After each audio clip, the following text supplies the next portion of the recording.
on the topic of boundaries within intimate relationships. So whatever those intimate relationships happen to be. It could be your parent, mother, father, it could be a sibling, it could be a child, it could be a partner, mate, spouse. When those relationships are predicated on a foundation of uncertainty. So when the relationship has been built on insecurity, lack of internal safety, inability to know oneself, really, what they call trauma bond in a allopathic model of the world, which really just means that you have found comfort in one another because you identify with each other's trauma. So when that is the basis of a relationship, and that could happen in a parental relationship, of course, because parents, when they become parents, come with their own set of traumas. Oh, shocking, I know. So the bonding that happens becomes attached to that trauma, and we don't know how to separate ourselves from that trauma. So in a world where reclamation of personal power demands knowing where I end and another begins, so that I have my own internal space to evolve and they have their own space to evolve, and we meet and we are each other's allies. When I don't know where I end and you begin, and particularly this is true for women because we're taught to meddle in affairs. We're taught to entangle ourselves in each other's affairs and make someone else's problem our own problem. And if we don't do that, then, well, we don't love them. So there's a whole bunch of stories associated with that entanglement of trying to save them and help them see the error of their ways, as if we know better what's, good for their lives than they do. So when that is the foundation of a relationship, boundaries are incredibly challenging to set because, one, I don't know where I end and you begin. And if I don't know that, well, then I don't know when the boundary is going to be a threat to that other person. So instead of risking threatening the other person, I basically melt into the other person's affair, and the other person, of course, doesn't want that. They want to live their own life and make their own choices, and so I become entangled in their mess, and I don't know how to pull myself out of it. And it's really critical to learn how to pull ourselves out of it in order to be able to set boundaries, because without boundaries, what we've got is this giant mess of entanglement. And in that mess of entanglement, if we don't know how to separate ourselves, how to individuate ourselves from the other person, we begin to live their life. Only we can't. Like, I can't live your life for you. I might want to, and I might try, and I might help you, and I might strategize for you, and I might tell you, look, I know, I see it. Don't you just fucking do it?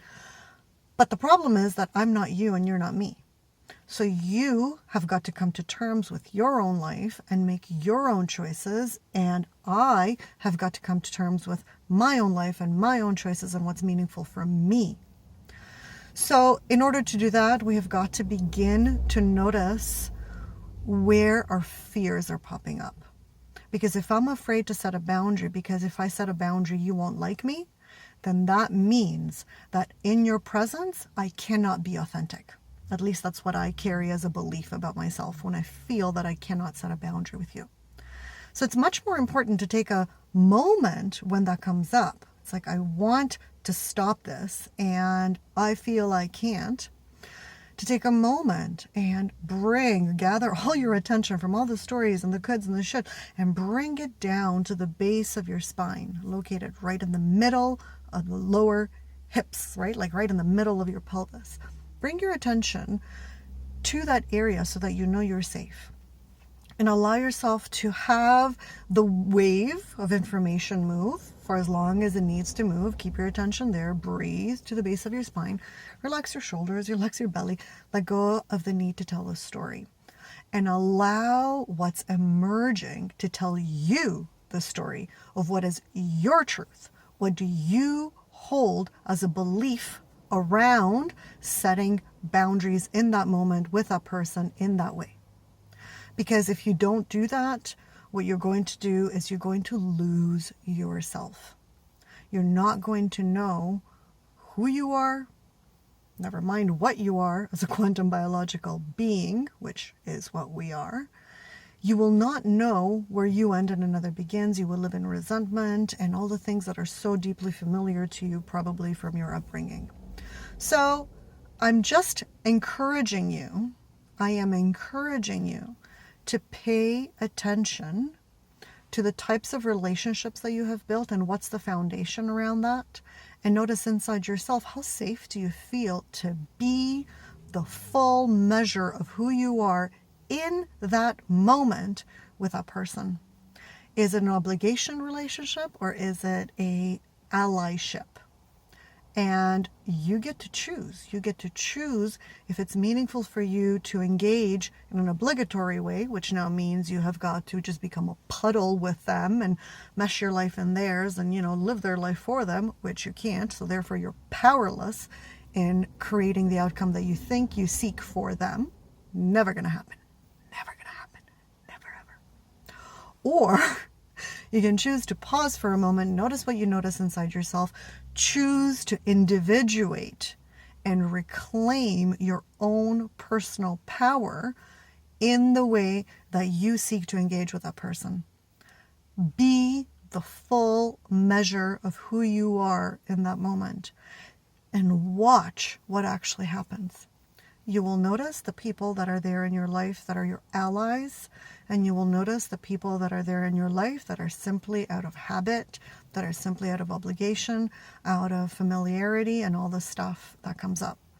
So if you're in a relationship out of familiarity and out of obligation, and that's just what you know of that relationship, boundaries become impossible. And then you've got another bind potentially, because if you don't want to leave that relationship, your evolution will be stagnated within the context of, I have to make this work.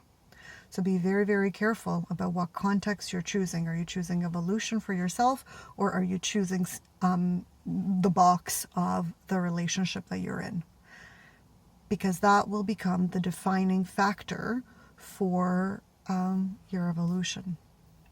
So pay attention to yourself. Go in, go deep, stay inside the base of your spine, stay where you live so that you discover where you end and where another begins.